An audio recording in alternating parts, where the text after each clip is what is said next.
We went ahead and bought a TIG welder. We want to be able to weld aluminum together, and that's the main reason I bought this. The spool gun was somewhat cost prohibitive for the wire welder. I kind of picked this machine after watching a welding tips and tricks video, and this is a full-featured TIG machine. This cart here is the first time I've TIG welded, and it's a learning process. It's not quite like a MIG gun where anybody can just pick it up and do it. It takes some practice and a lot of hand-eye coordination. I had an extra toolbox, so the cart was basically designed around the toolbox and the welder. The toolbox will be bolted in the bottom half of it. I went with swivel front casters. I believe those are 5-inch, they're pretty heavy duty, and then a straight axle for the back. I got the axle positioned underneath the tanks. Went with a twin tank setup and welded a nut on here and then a couple half links for a chain, and it actually grips the tanks on there pretty good where they're not rattling around. Added some decorative pieces on the cart just to give it some styling. Added a torch holder to it. It's nice and rigid. Probably have around $200 in this as far as metal from the metal shop and then wheels and whatnot. But it's worth it compared to all the cheesy carts out there that you would have to buy. I actually invested a lot more time in this than I thought. This is kind of like a 2-week ordeal working on it here and there. I'm gonna get this steel primed up and then we'll paint it tomorrow.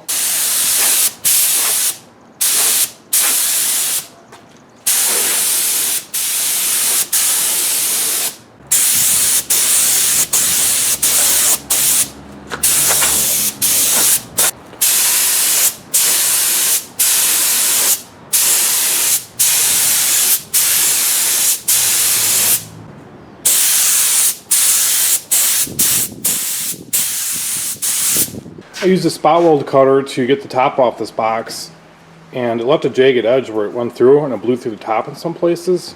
So I've welded a strip to the top of this box. The idea is to have an edge that's not going to cut your hand. We'll get that painted up. This is a Waterloo box. It actually says it's made in the USA. That's a bonus. We'll let that dry for a minute. We mounted the box and this is our finished product. I'm pretty pleased with it. Consumables, brushes, and miscellaneous whatnot. We did set it up with 2 tanks. Right now there's 2 argons on there, but we're going to be fitting a helium on here and try that with some aluminum. I was just going to say it's nice that you made it tilted up so we didn't have to always be looking down at the numbers for it. That was kind of a pain in the butt because you're kind of small. When you get older, your eyesight's worse. So that's why it's built kind of like on an angle like this. And the whole thing, I thought he was getting a little too extreme about making a trailer, a cart, taking so much time. And I was like, geez, it's going to be a heavy-duty project. But the whole deal with working on his cars here is trying to get a job done and not be looking for tools and having everything real handy with the dual tanks. You can switch over. And in the process of making it, it was his learning time with a TIG welder. We both thought, shoot, we got to get a TIG welder to work with aluminum. How hard can it be? We did gas welding back when we were younger. And I tried it. I'm old, feeble. It's hard to teach an old dog new tricks. And he's getting better at it, but it takes a lot of time. So making a heavy-duty project like this, and it's not wobbly, you won't have to be losing the parts, he still needs more practice, even after all this work. So you don't have to worry about spending too much time on your project because it's all training. And the device is going to be sturdy enough where it'll be around for years. And when you pick decent wheels, you're not caught on little chunks of junk that are in your garage or cracks in the concrete. You don't want the whole thing tipping over. You're going to have some decent wheels, make it stable. And it should be around for a long time. Make our job a lot easier finding the parts that go to it because you're always changing parts. With the tilt and the height, these controls are over 4 feet in the air. So there's no bending down to make adjustments. which really helps when you get old and you got a bad back, always bending over, and you're like, oh God. Now it's just right there. You see, it's nice.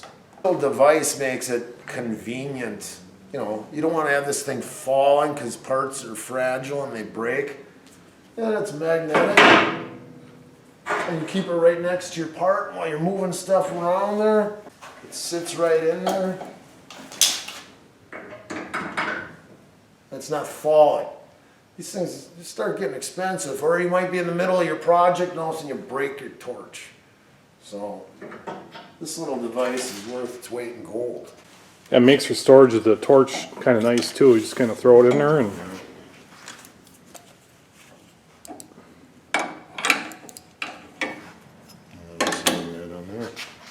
when you set this up, I left some room behind the welder for hoses and cables. I mean, if we had to, we could make a bend here. There's probably about 4 inches here. And then the welder is going to slap it up against the tanks. And the tank mount turned out really good. I mean, these tanks are in here. Well, and it's nice and easy to get this off. You can change one tank or the other. But he wanted to shorten up this hose. So we're thinking about getting that new tool called Clamp Tight that wraps wire around it. In the future, when he gets it, we'll show you how nice it is. If you don't have the right size clamp, you can clamp anything with this with just wire. And it tightens up around you, bend it back. I'd clean this up a lot better if it had the right length hose. It's all the longer it needs to be. We're going to add a little clip on here to the end of this TIG welder video. We're going to maintenance the MIG welder. There's years of dust and grit that built up in this thing. We're going to vacuum it out and then blow it out outside. Whenever there's capacitors, I'm sure a lot of guys have worked on stereo systems and stuff, and guys have had handheld tasers and stuff. You don't want to get your hands in here and be touching stuff, you know, that could still be holding the charge, and you can get zapped. We've got it unplugged, but well, some people would use a shop vac and try to get as much dust out of it as possible. We're just going to be blowing it out, and I've already done that with a TV. Thought I was going to be doing it good and blowing the dust out, and the TV quit working. But even working on cars that aren't that bad, what we consider not that bad, there's still a lot of mess in here, and we have an air filtration system.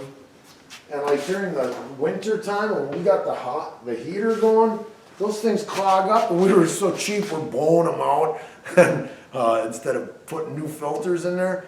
But you wouldn't believe how much dust is in the shop, you know, when you're doing all this cleaning and grinding and stuff. And it gets into parts that have cooling fans that are sucking it in all the time.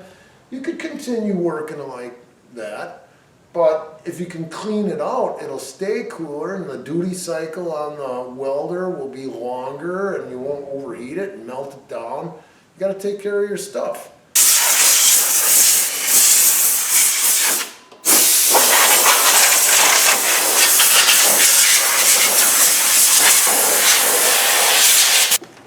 Sometimes you end up buying things and they're right from the factory, it's chinsed out. If you're ever buying casters to make a project in your garage, don't be cheesy on them, because if they come loose and stuff and you're pushing it, all of a sudden the wheel falls off, then you know, it makes for a frustrating day, depending on how heavy. Let's say if you have an engine dolly, you're moving stuff around like a stand that you can fire up the car or the motor outside of the car, and you're pushing around, all of a sudden a wheel falls off, then you'd have to lift the whole thing up to get the wheel back on. So some of these things, they unscrew the more you move them around. We're not driving around the block with this thing, but it gets pushed around back and forth every time you're doing a job, and all of a sudden you gotta retighten the wheels.